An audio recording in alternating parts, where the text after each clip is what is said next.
Hi, Naimul. Hi, everyone. Thanks for having me.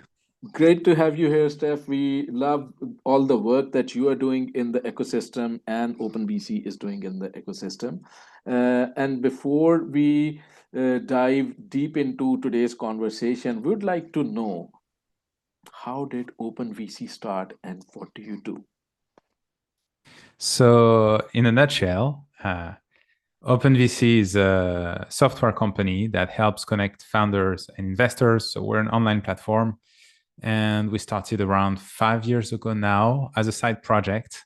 In the very early days, we met. Naimul, that's how we met. The story is the same as many founders. This is a problem that I met in my previous startup, trying to raise funds. And I just felt that this process was very inefficient, blurry, obscure. And so that's how we created OpenVC for 2 years as a side project, then now full time. And now we're a bit everywhere and growing. So, yeah, five long years helping startups connect with investors. Amazing. And we have been so lucky to have you with us on these introductions to founders because founders need all the help. We were discussing just before our live conversation that how much more difficult it will be to make your way to the investor ear with AI coming in and vibe coding coming in with people having the capacity to build so much now, but the supply side of capital is more or less fixed for now. So how do you still attract that capital? That's an art, that's a science, and maybe that's more than an art and science. Yeah, it's harder than before. The bar is higher because the feasibility is also higher. It's higher to build, it's easier to build, so it's harder to get funded.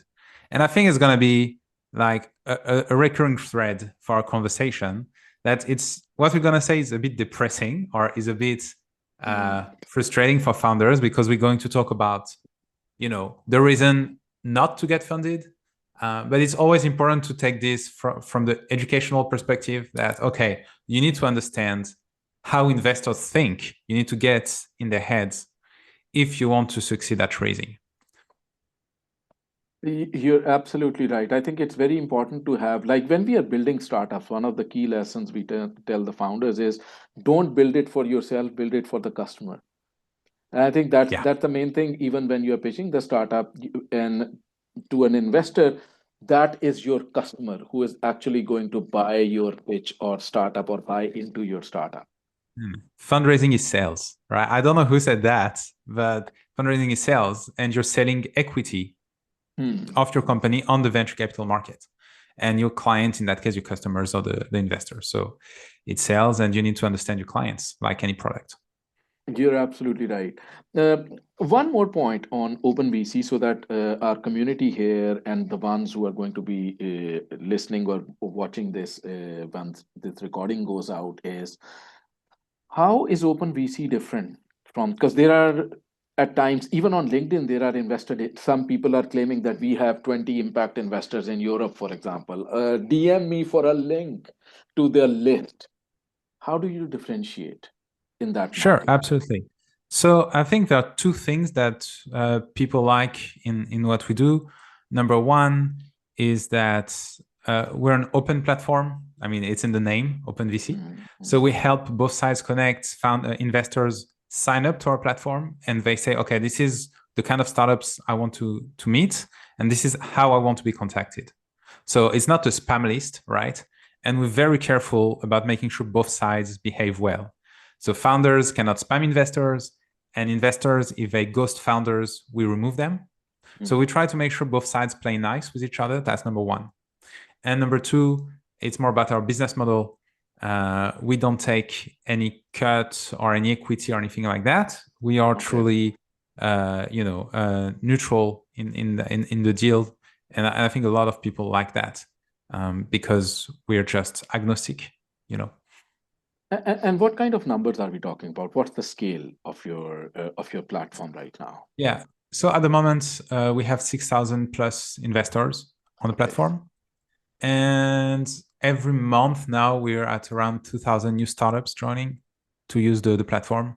So mostly to connect with investors, but we also have a lot of tools, pitch deck templates, AI deck review. I mean, a lot of little tools, fundraising CRM that you can use to help you raise, plus all the content that we're doing today, for example. Amazing, amazing. So let's talk about the 6,000 plus that you have on the platform, and these are the people with capital and competence to back startups. And when they are thinking of backing the startups, what is it that they have in mind? What is a VC looking for in a startup? That's a question. Yeah. I've been thinking about that a lot for the past 5 years, obviously. Okay. Today, the way I usually summarize it is they want to see success. Okay. And success comes in two flavors. There are two types of success you can show an investor. You can show your current success. So the success of your current startup, and that's what we call traction. So for example, if you have user growth, that's traction. If you're a social media platform and you have retention, that's a form of traction. If you have revenue growth as a SaaS company, MRR growth, that's traction. That's your current success. Or you can also show past success, right? So for example, if you have been part of a successful company previously, you built and sold a previous startup, that's past success. If you have, graduated from a very selective program, that's a form of past success. If you were, Mark Zuckerberg or Elon Musk, like they have past success, and so it will be easier for them to raise. That's what we call track record in the VC vocabulary. So traction, current success, and track record, past success. And then after that, you have a million little data points that flow from that. Many, many little signals, but these are the two things that you want to show investors. Yeah. Very, very important points, and I think it's great that you separated that, because I think sometimes it's being mixed. Even startups are putting mixed signals on a single slide. So it's good that you clarified that. And in certain verticals, it's absolutely crucial, because when I work in Connect, we have a massive flow of deep tech startups. And that's where investors know it's a very long game for the startup to become commercialized or revenue positive. So they are really looking for the doctor behind it or the PhD researcher behind it. So that's where the trust signal comes in very, very strong. So amazing point over there. Before we go into our main conversation about signals, I also had a point, because you are primarily working with venture capital. How is that Right. different from more earlier angels, for example? Yeah. So with angels, I mean, like they're all investors, right? Just at different points in time. And you showed a great slide. I mean, I was watching your introduction. You had a really good slide where you show the angels and then Sverik, I don't know if I pronounced right, and then VCs, right? And so basically the burden of proof is higher with VCs. So VCs want to see usually more traction. They want to see more track record. And they are, by the way, they are substitutable. So if you don't have traction, you can show more track record instead. It's fine. But basically, an angel would be fine with 10K, 20K monthly revenue and 10% monthly growth. A seed VC is gonna look for 50, 70K monthly revenue and 20% month-over-month growth. So this is gonna be like same signals but different level of intensity. And that's going to be the main difference. I think that's really good for the community. I think it's very important because Steph is using these terms, which are really absolutely great. Like, so if you are thinking about how the difference comes in when it comes to angels and VCs, it's the burden of proof. So proof you still need to provide, but the burden of proof is higher. But thank you so much, Steph, for that clarification. Yeah. Today's event, when we were formulating this, I remember our conversation. We were talking about signals because investors are they're getting a lot of deal flow. And they need to simplify their evaluation of everything. So how do you evaluate in the best way possible in the shortest possible time, which means there has to be some signals. So what are Yes. signals when it comes to raising funding? Yeah. So signals are little data points that help the investor decide quickly if they want to reject your deck or get a meeting. I mean, that's my definition. It's not scientific, right? But basically, they are shortcuts. They are mental shortcuts. I'll give you one example. It's going to shock you, and then I will explain it, okay? So bear with me. Investor opens your pitch deck and sees on the cover slide that the date says, March 2025, and we're in August, right? That's a negative signal. And the investor might say, okay, you know what? I have 10 other decks to look at today. These guys are not on the top of the game. I'm going to reject them. Now, as a founder, you might think this is nonsense, right? This is excessive. Why? This is like, I'm exaggerating. But what I'm telling you is actually a true story that was shared by a famous American VC, Jason Lemkin. You can look it up on Twitter. And he explained that exact story that I told you. And, he just had the deck wasn't almost, and he just skipped them because, I don't have time for those guys.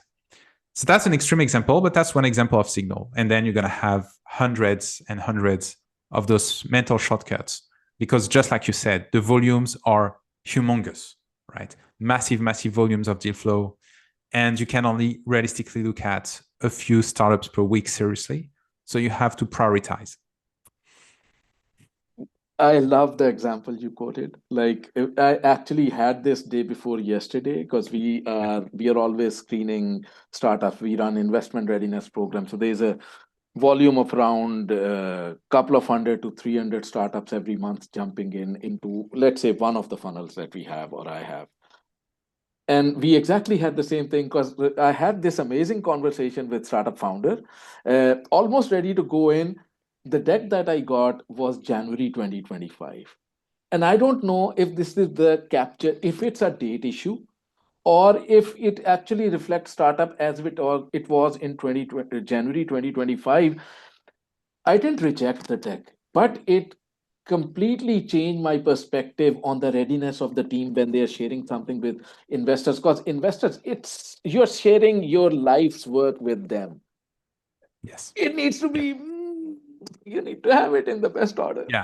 Yeah. And I think this is a good example because it's extreme.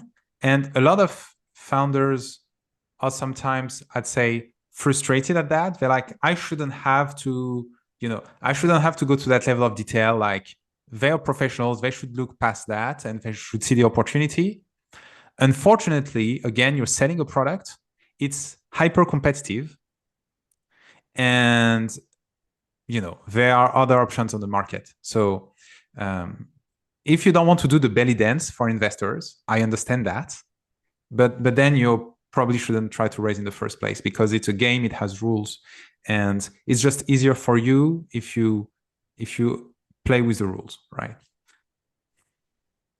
I would also like to clarify. Thank you, Steph, for that. And this is for the Nordic founders who are out here. Nordic is Sweden, Finland, Denmark, Iceland, Estonia, Norway, all these. We are very mute. In Sweden, we say mute. We are a very soft region when it comes to feedback. So we don't openly say like this is terrible. You would never hear that in a pitch feedback. Like, oh wow, what a crap slide. This was terrible. You won't get it in Silicon Valley if you are, because when we run Founder Institute in other regions, the cultures are completely different. The point is, many of these signals will remain hidden from you because people would never come back and say, well, you know what? This was what was wrong. One. And number two, the investment ecosystem, the early stage funding ecosystem is very founder friendly. You have these amazing actors or players in the market which are supporting free of cost in terms of soft funding and everything. investor side is still very much money driven. So don't mistake that the investor is not after the money when you're raising your early stage pitch round. So it needs to be money. It needs to tell exactly what you are going to be doing with their money, because if that is not there, you will not get funded. But Steph, let's move to our conversation on signals once again. And if we take signals, let's focus on one part of signals. So if there is a pitch deck and a VC has a few minutes, what kind of signals can make it pop out from Okay. rest of the clutter? Let's say there's a popcorn pool and one popcorn jumps out. What is the Yeah. signal? So let's put ourselves in the VC shoes. He's gonna open the deck, swipe it quickly, right? 20, 30 seconds, decide, is it worth my time? And 80% of the time, I'm gonna close it. Just reading the titles and a couple of graphs. And then a few times I'm gonna say, okay, that's actually nice. Go back to slide 1 and read it for real. And so when you see, all the statistics that tell you, the average time is 2 minutes 30 on a deck. Actually, it's 80% of decks, 25 seconds, and 20% of deck, 7 minutes, right? So there is this first distinction. So back to your point. What you can do, so you want to do a few things. One, like I said, you want to highlight your track record, which means what your founding team has achieved previously to that company. And that's usually in the team slide. You also want to highlight your traction. So usually you have a slide, the traction slide, that says, okay, this is what we have achieved already: users, revenue, growth, retention, etc. That's a traction slide. And then there are 2 little tips that I suggest to really make them stand out. Number 1, the title of your slide should be a full sentence that tells me the message. So a lot of founders, when they build a team slide, the title of the slide is team. And the traction slide is titled traction. The problem is when the VC reads quickly, right, he's just going to see traction. He's not going to read the details. So the traction slide should be called, we're at 50K MRR, growing 30% month over month, or whatever your numbers are, right? We have secured a 500K pipeline with 3 major players. So a full sentence that describes the key message. So even if I don't read the rest of the slide, I get the meat of the message, right? Same for the team. And that's tip number 1. So full sentences, don't make me guess. Tell it to me, to my face, exactly what I should remember. That's number 1. Number 2, another tip: when you send your cold email or your deck, whatever, in the title of your email, in the email subject, you can mention your top signal in the email subject. For example, Nordic AI startup growing 40% month over month, or Nordic AI startup ex Google team, whatever. Put that, your number 1 signal, in the email subject. That will encourage them to dive deeper. And what are these signals? Because we have talked a little bit about what is a signal, but sometimes these can be numbers, as you're saying. It could be an MRR, it could be a growth number, or it could be, as you were saying, ex Google team. So how do founders know what is the best signal to use? Is the signal changing with stage of a startup? Like if a startup is, if it doesn't have the MRR, the ARR, they probably even don't know what is an MRR or ARR. So okay. Yes, it changes with stage. So let's start. Okay, so let's break it down. 3 buckets. What is not a signal, what is a bad signal, and what is a good signal. So what is not a signal is anything that is not related to a company. For example, if you tell me that there is a huge market, that's great, right? But it's not a good signal for you, because this is true for anybody building in that space. So it's important. There should be a big market, but it's not a signal that you can claim as yours because you didn't do that. It's not you. So a good signal is always going to be directly linked to the company, either the team or the traction. And there are different levels to it. For example, if you have worked in that industry, if you have experience in that space, for example, you're building a health tech startup because you have 10 years of experience in healthcare, you have worked at some companies, you've seen some things, and now you're building a solution to the problems you've experienced. That's a good signal. So that's one example. So this is what's not a signal, what's a good signal, and then the bad signals, because they are red flags. We call them red flags, right? Negative signal. So we mentioned the date on the cover. That's obviously that's a detail. By the way, you don't need a date on your cover. You know, it's not a homework. You can just leave it empty. So a problem that is too generic, right? Problem statement that is, you know, we do everything for everyone. That's usually a death sentence for a company, lack of focus. If you have a team that doesn't have a technical co-founder and you're a technical company, that's usually a red flag, right? There needs to be what we call a chef in the kitchen, right? If you build a restaurant, if you're a restaurant, you need to have a chef in the kitchen.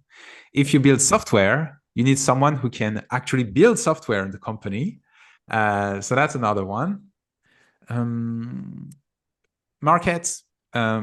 If your market is too small, you can build a great company in a small market, but it's usually too small for VCs. Remember that VCs they need you to 100x their money, right? If they invest at seed stage, they invest $1 million, they need you to 30x to 100x that money. So within 7 to 10 years, they expect to return them $30 to $100 million for the 1 mil they invest. So that's not possible in small markets. That's why they need really, really big markets. Another one, competition. If you tell me, yeah, there is no competitor. I've seen that again recently. There is no competitors, right? That's usually it means either you don't know the market, you don't know what's happening in your market, or you're completely delusional and naive, right? Because like even just the status quo is a competitor, right? People could just keep doing the things the way they do it. So that's competition. I'm just going through each slide right now, and I'm going like for a team, market, problem, solution. So traction, we mentioned it. We want to see some traction.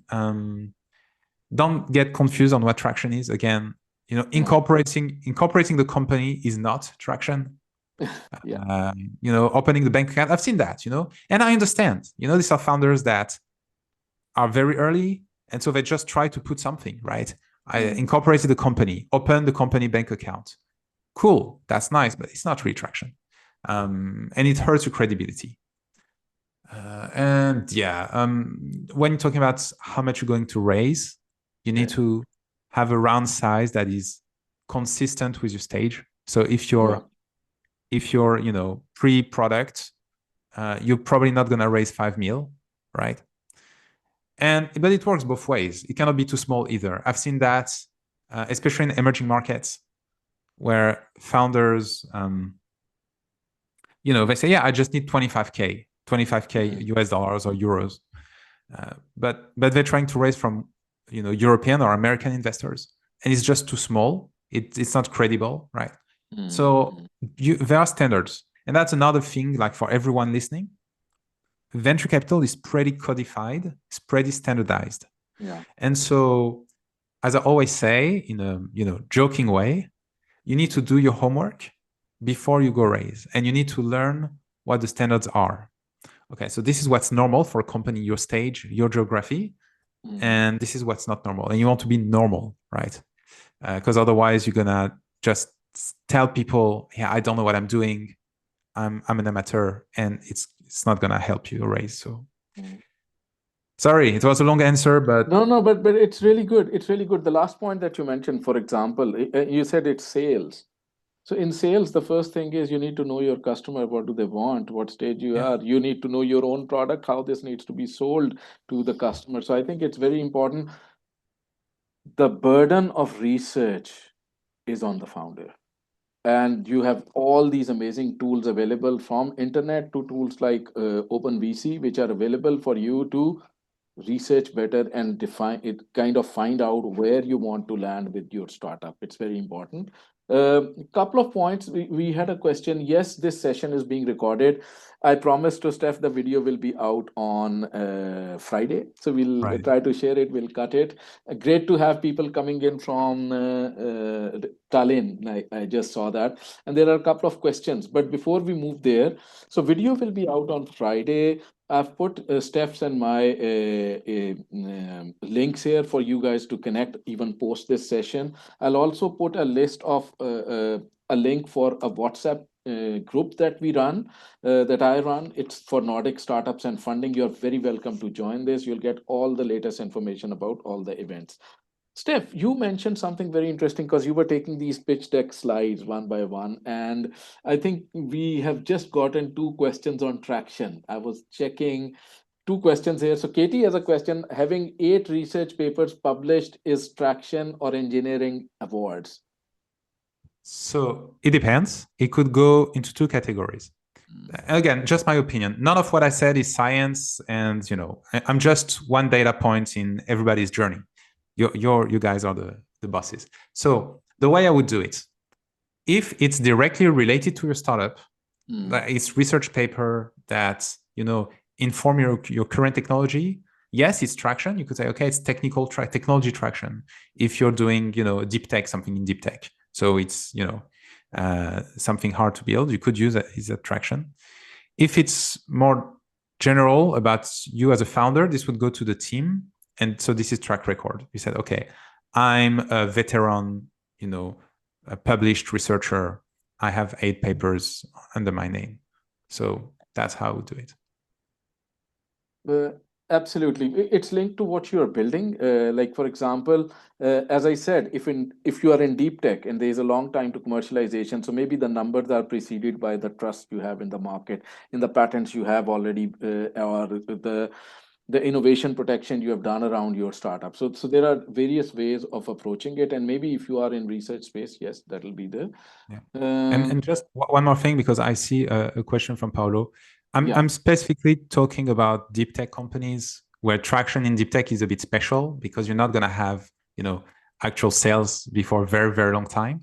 For most companies, like if you're like a vanilla software company, research and development is not really traction. But when you're in deep tech, you should show some LOI, you should show some proof of market validation.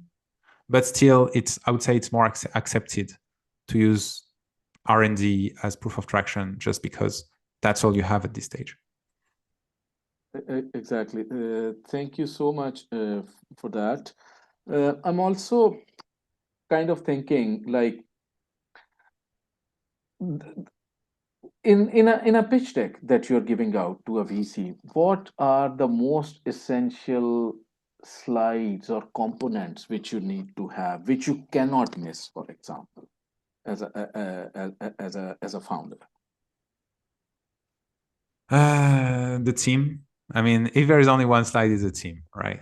So the pitch deck, the goal of the pitch deck is to get a call back. The goal of the pitch deck is to get a meeting, right? It's not to get the funding. It's just to get a meeting. So the first thing you're going to give is team slide. You want something clear on problem and solution, what problem you're solving. Or if it's not exactly a problem, when you build a D2C brand, you're not exactly solving a problem. It's usually more market opportunity, but something clear about that. I like having a product slide that shows mockups or screenshot of the app or the product. A lot of founders weirdly forget that. Like, they have problem solution, they write a lot, but they don't show the product. And then traction, of course, that's one more. Market, with TAM, SAM, the different markets that you're addressing in dollar value or euro value. Competition is, I'd say, a nice to have, especially if you can highlight how your company is different, superior, or unique, right? Yeah. We don't want to see, a full competitor analysis. We just want to understand what's your angle. What's the one good thing about you that means that you should exist and the company should exist in the current landscape. So that brings us to like 8. I like a go-to-market slide. Yeah.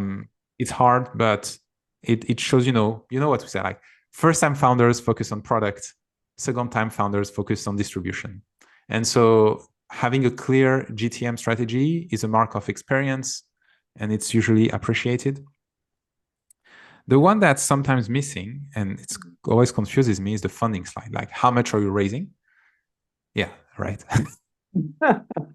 So yeah, just say how much you're raising, if you already have some commitments, and how you're going to use the money. What you said, Naimul, like you have to explain the money side of things. And there's probably a couple more that I forgot. Always end on your last slide, include your email address, the CEO's email address. That's your call to action. And amazing, I'll stop there. I mean, there's more things. Very good point. I got a question here, and I'll share my screen here. These are Founder Institutes, because we are a Silicon Valley-based program with the world's largest pre-seed accelerator. I'll share some of our global benchmarks. These will be more towards the US market or the Silicon Valley market, because somebody raised this question, like what are the kind of funding benchmarks we have? So on a pre-seed stage, I think what we are talking about is pre-seed is about customer validation and early users. That's very important to know what is the difference between the stages. Everything else could change with the market. Seed is a product market fit area, and Series A is expansion and forward. So it's very important to see where, and then I typically, when we are asking for pitch applications, I typically add a column, it is my own preference. I'd say idea stage, because many startups, before they move into actual pre-seed or become funding ready, are in the idea stage. And that's where startups need to do a lot of pre-work before they move to a formal pre-seed stage and are ready to raise funding from angels, friends, and families, as we say. Sometimes it's seed accelerators. So there are accelerators which could take up, let's say, 5% of equity or something. And then if you, so this is there. I'll share this link in the benchmarks, but you can also read it from here, fi.co/benchmarks. These are our global benchmarks, but these would change with Nordics. What I wanted to say here is, if you go to pre-seed column, FI global benchmarks say that it's safe versus convertible note. Typical funding which is happening in Sweden, for example, in Nordics, it's through ny emission.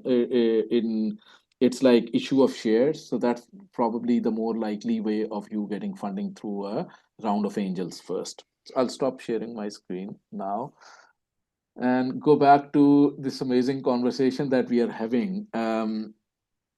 How important because early stage startup is a lot about team. How important is founder's background in building the startup? Is there something called founder market fit? Yes. So absolutely. I would say there are two dimensions to it, right? So one dimension is how strong the track record is, how elite or prestigious it is, right? So, schools, previous employers, business achievements, that can be quantified. So, for example, I'll give you an extreme case, right?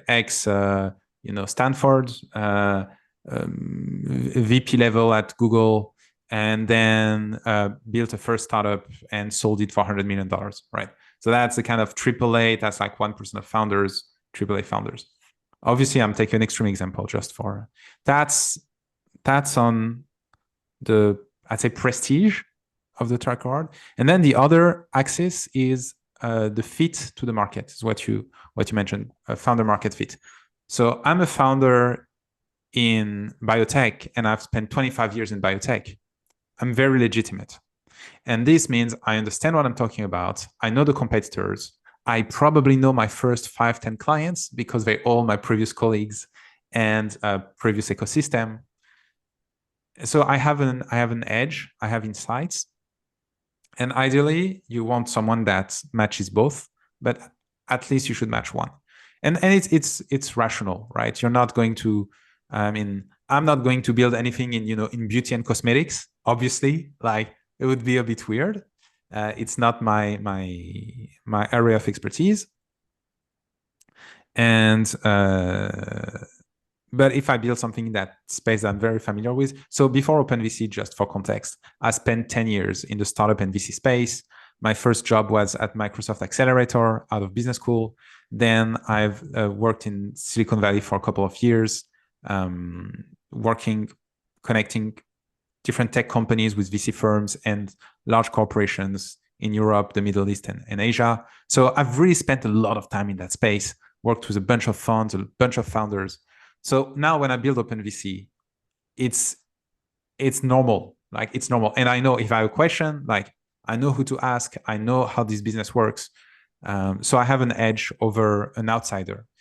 And you as founders, it's better if you have that fit with the market, founder market fit. Got it.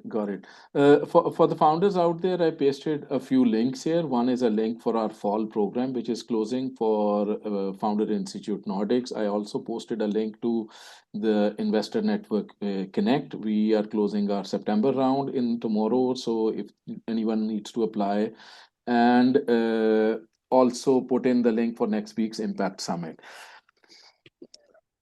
Funding market has been in a flux state for the past few years. How is that changing? How do you see through your lens of 6,000 plus investors on your platform, and what's your projection for the future for the founders out here, 2025, rest of it, and 2026 and 7? Is this market improving? What are the trends that founders need to know about? Okay, like, there's a lot to unpack. I'll try to keep it tight. Obviously, the elephant in the room is AI. Everything is about AI these days. And for founders, it means that if you are building an AI first company, like an LLM type of thing, you're hot, your valuation is higher, and it's just easier to raise, right? It was the same with Web3 in 2020. It was the same with IoT in 2015, right? So there are trends like apps in 2008. It was cool to build a mobile app at some time, like 20 years ago, 15 years ago. Okay. If you're not building in AI, it means there's less capital because it's the same money. It's just going to AI founders and AI companies. So if you are in, climate or fintech or anything else that is not AI first, it's just going to be harder. That's number one. Number two, it changes how you build. So this is still happening, still in progress, but it's easier and easier to build software. I'm not talking about, very advanced stuff, but if you just need to build an MVP, just need to build a first version of your SaaS or marketplace product, you can probably do that fairly easily with, low-code tools and AI, right? What this means is that, yes, you're going to have more competitors because anybody can just whip up a landing page and have an app, take payments, have login, sign up, authentication, security, all of that, in a couple of weeks. And for that reason, you're going to have more competitors in fundraising, right? You're going to want to raise. There's going to have many more, projects looking for funding, doing the same stuff. And so the bar is higher. That's what Naimul said earlier. You have people who just launched a product growing super fast and with very small teams. So it's hard to justify, okay, I need, 500K to build my first product. It's very hard for an investor to hear that today. Yeah. In a weekend in their garage. The positive side is that you actually need less resource. So as a founder, and that's something I think is very exciting, and I think it's something that will change venture capital a lot.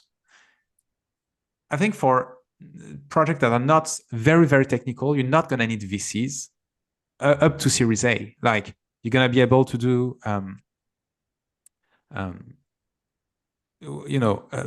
bootstrap basically all the way to seed Series A. So you're going to build a product, get your first clients, get to 100K or more in monthly revenue on your own. And then at this point, you decide, okay, I want to keep it as a cash cow and grow it slowly and still own 100%. And I see a lot of founders doing that. Or, okay, now I've proven the model. I have something that works. I can go to investors. I can go to VCs. Now I'm solid enough to raise. And I'm going to raise a lot to go very aggressive and try to hyperscale and IPO, whatever. And I'm going to have a better valuation because, I didn't give away 25% of my equity at pre-seed and seed. So yeah, there's a kind of fork happening at this stage there. I think it's very exciting for founders who can take advantage of AI tools. If you can build for cheap and fast with AI, just for the first version, you're still gonna need, like, today at least, proper coding and stuff like that. But the V1, the first validation, much cheaper, much easier, much faster. You can skip the pre-seed stage, maybe skip the seed stage, keep your equity, and make your own decisions at Series A. I think really, really interesting points. Let me just check a couple of questions that are coming in that we can take. Any tips for meeting, connecting with potential co-founders, specifically technical? I think platforms like these, if you're introducing yourself, do introduce what you're building, Joel, and then somebody might get interesting. So in my understanding, your your worth as a founder is very closely linked to the size of your network, because that network will give you validation, it'll give you customers, it'll give you investors. So I think the shortest way to find or build a team is to network as much as possible in your early stage of startup building. All platforms. It's very difficult to predict what will work and what will not work. You might hear back from somebody who you just met on a hackathon, and you might build, and they were in a different team. So my main thing will be network, online, offline, both have their own spaces. But one last question from you, Steph, in terms of raising money, is it essential for founders today to drastically rethink their startups from an AI angle if they are not AI startups from ground up? Because you also mentioned something, there's a major money to be grabbed. So the main part of the money is going towards AI, and everybody, country level, there's a lot of policy shifts happening, regional level shifts are happening. And if you are not an AI startup, do you need to rethink? Look, that's the point where I'm careful about giving blanket statements, right? Okay, very good. Big advice. Because this is the point where I usually tell people that I don't know your team, I don't know your product, I don't know your vision, and the answer to that is going to be very different for each startup. So the way I would think about it is think from first principles. Like, you had a vision for your startup, 2 years ago maybe, and that didn't include AI. Now try to rethink it from scratch. If you had to rebuild your product from scratch using AI, is that a huge improvement? Is that like an order of magnitude better, 10x better? Does that mean that you have to teach and scratch everything you've built so far? Or is it just a gadget? Is it just a toy? So that's the first angle, the product angle. Is it a major improvement, or is it just a gadget? Right? You don't change that for VCs. And the second angle would be competition-wise, because maybe you're not moving, but things have moved around you. And the way to build, like, a good example is Crunchbase. So Crunchbase, you guys probably heard of this company. They provide data for startups. And the problem is that, now data for startup with AI has been commoditized. It's very easy to scrape to find any data. So they had to completely rethink their whole business model, like, in a few months. And it was like a huge shift. And this was a big company already, because AI, even if they didn't move, they were dead. Even if they're doing well and they were, executing their roadmap very well, but they were just seeing the threat coming at them. So yeah, depending on what you do, think internally from your product and value prop perspective, and think externally from your competitive landscape, and then toss a coin and light a candle. I think that's a very, very, very important point that you make. And it's like building a startup is not like a tunnel process that you enter the tunnel, then build, and then you exit a tunnel. In between the tunnel, you need to be asking, you need to have those moments of clarity, eureka, wow, oh shit kind of moment where you kind of figure out if things are working. And it's an amazing point. Ask yourself if you are in sync with competition, with the customer, and now also with the technology, because technology is changing so fast. If you are not keeping tabs on technology on a couple of monthly level checkpoints, you will lose grip, or you could lose grip. Somebody might come up with a vibe coded product which attracts the customer on the first go.